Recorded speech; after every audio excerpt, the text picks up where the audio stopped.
My name is Gilda Jeffrey, and I lived in the Westboro neighborhood for 45 years. When I first went to live there, it was really beautiful. I used to walk back and forth to school, and it was so nice. And then you see the change when the absentee landlords came in, all the trouble started. That was our main thing, is to get after them and try and do something. What kind of troubles did you see?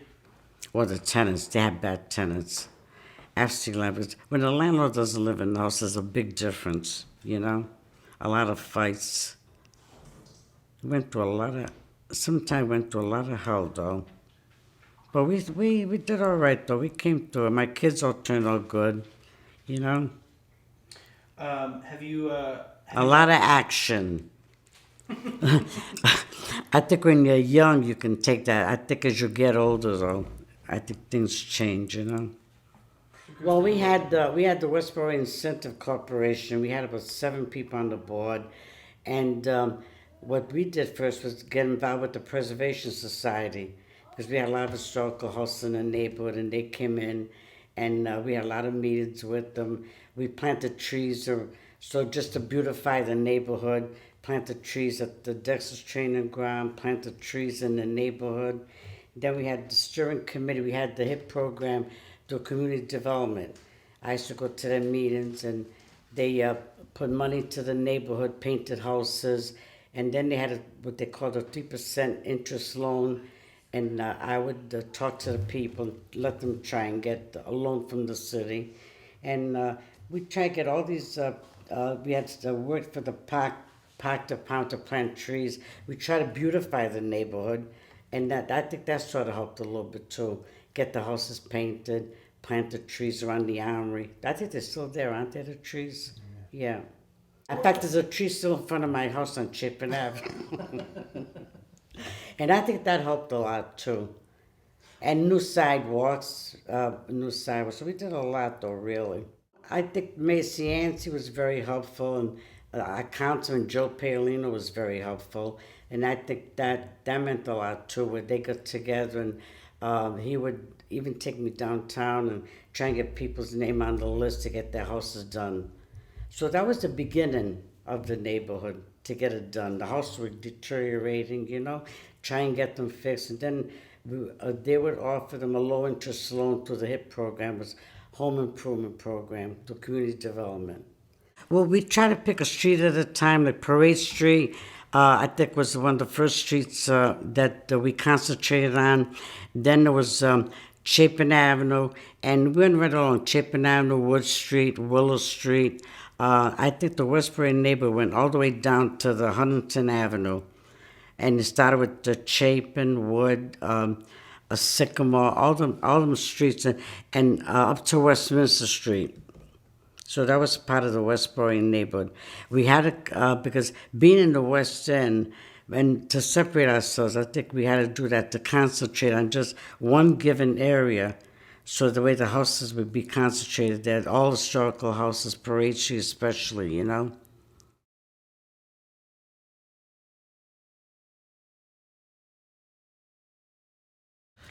My mom was there, I'm sure she told you, for 50 years, Ma? Better than 50 years?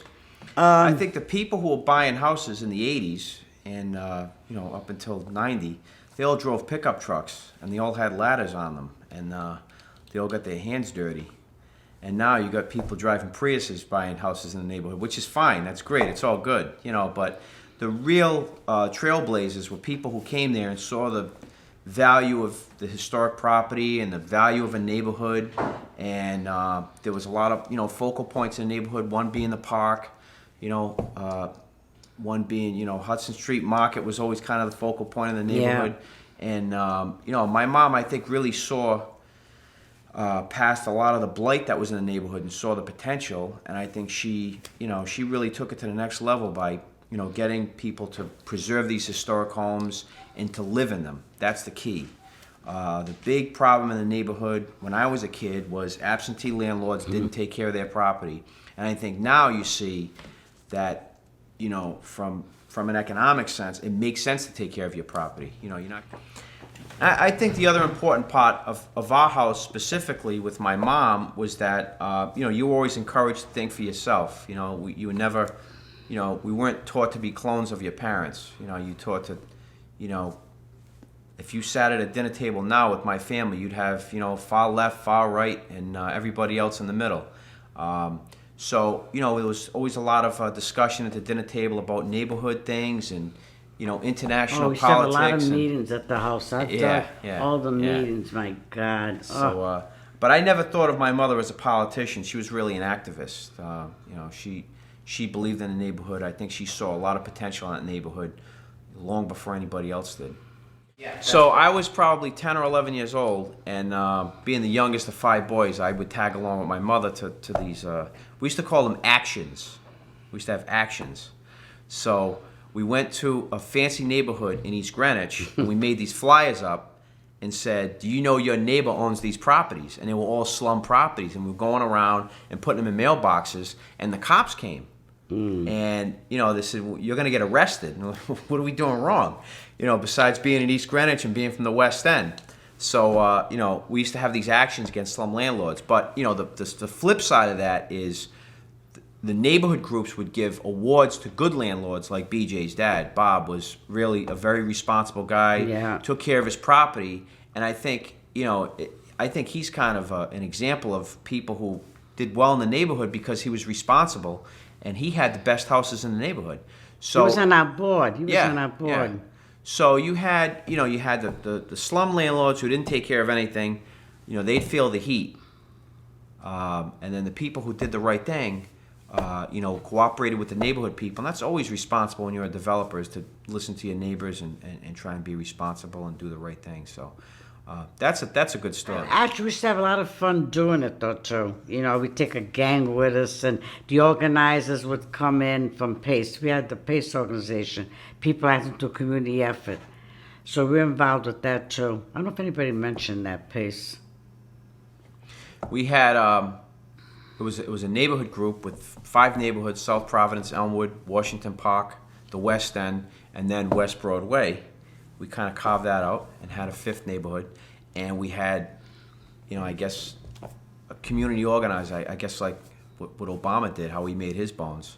These people were community organizers, and they'd get everybody all riled up and have a meeting, and they'd have 200 people packed in a church basement, Assumption Church. Father Trainer was there, even back then, and we'd have him in Assumption Church, and we'd have the mayor there. And if the mayor didn't show up, we'd have the empty chair with his name on it, and it was quite a crowd. Yeah. It was activism. I mean, people really took an interest.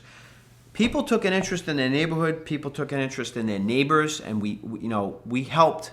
My mother and father, we weren't wealthy people by any stretch of the imagination. My dad was a Teamster, but my mom and dad helped a lot of people in the neighborhood. I mean, there were people with no clothes, no food.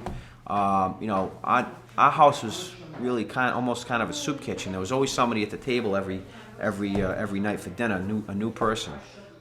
So that's where we learned how to be activists, and it was a lot of fun. It was a great neighborhood when we were kids. Do you like that article? It was a great place to grow up. It was dense. Oh, there yeah. were kids to play with all the time. There was, we had the United Nations on the street back then. We had, every continent, I think, was represented on our street. Yeah. But with old houses that are not taken care of, there was a fire every summer. One house caught on fire every summer. There was bonfires one summer on was really 4th of July. bad. Yeah. Yeah. So So we lived through all that, the bad and the good. right.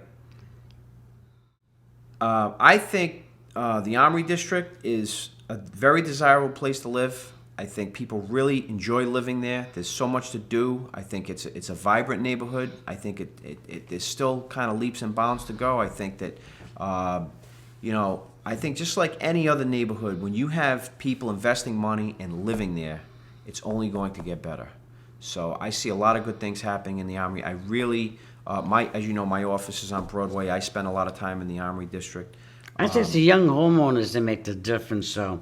You see young people who want to live there and want to kind of lay some roots down. What's really encouraging is I see baby carriages, which is always good in a neighborhood, and I see a lot of dogs.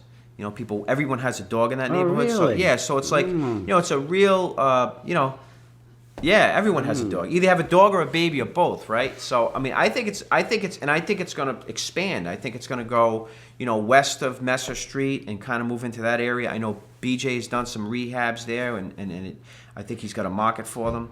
I think the challenge for the Armory District, and you could probably say this about a lot of northeastern cities, is, you know, we really have to get our house in order. I mean, I think it's historical houses that make a difference too, though. Sure. In that neighborhood, you know. Well, I worked with the Preservation Society a lot, and they give me that award. And tell me how old that is. This was at the Citizens Bank building downtown before it was I'm trying to finished. That's where they had remember. the ceremony. Yeah. So it was They had a big ceremony. So 1985. They picked me as one of their leaders. Well, we worked very close with the Preservation Society because of the historical houses in the neighborhood, you know. And they were giving low-interest loans, too. We worked very hard to get that neighborhood to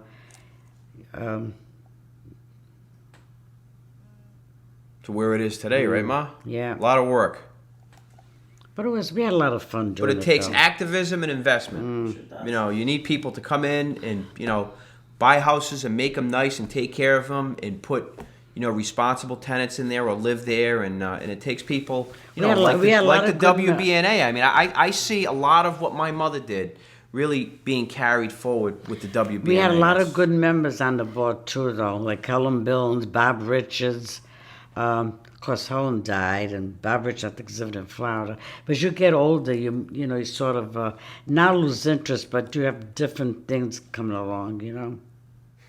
What do you say was the best What's the thing? best thing about that neighborhood, Ma? Well, I think there's a lot of good things. I mean, I raised a family there, 7 children. They all turned out good, so it couldn't be that bad. It's never the houses, it's always the people. Yeah, it's not just the people. houses are you know. beautiful, We had a lot of good it's families always there, the people. really. A lot of good families with a lot of children, and they all turned out good, really. They were supposed to fix up the Armory, and I don't think they ever did they? I've been out there a long time. No. But they never got around to it. I wonder why, though. Do you have any stories about when? Do you remember when it was a dance hall or when it was for? Oh, Yeah, I yeah. want to hear about that. I remember every year they would have parties, the Halloween parties, and but now, because of the fact that they have so many violations, I don't think they can have anything like that. We used to have our meetings there, too. Yeah. We used to rent the room and have all our meetings there, the Westbury Center. I think Kev remembers, too, when the kids used to go there Halloween every year. Yeah. What do I miss? I don't know what to say about that, what I miss. I guess my kids are growing up, going to schools there.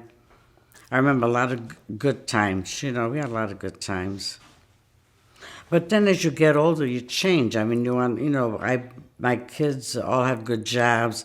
They bought this house for me, so they want to see me, you know, come up here. And I did. I've been living here 23 years. But that was the past. You know, things change in your lifetime.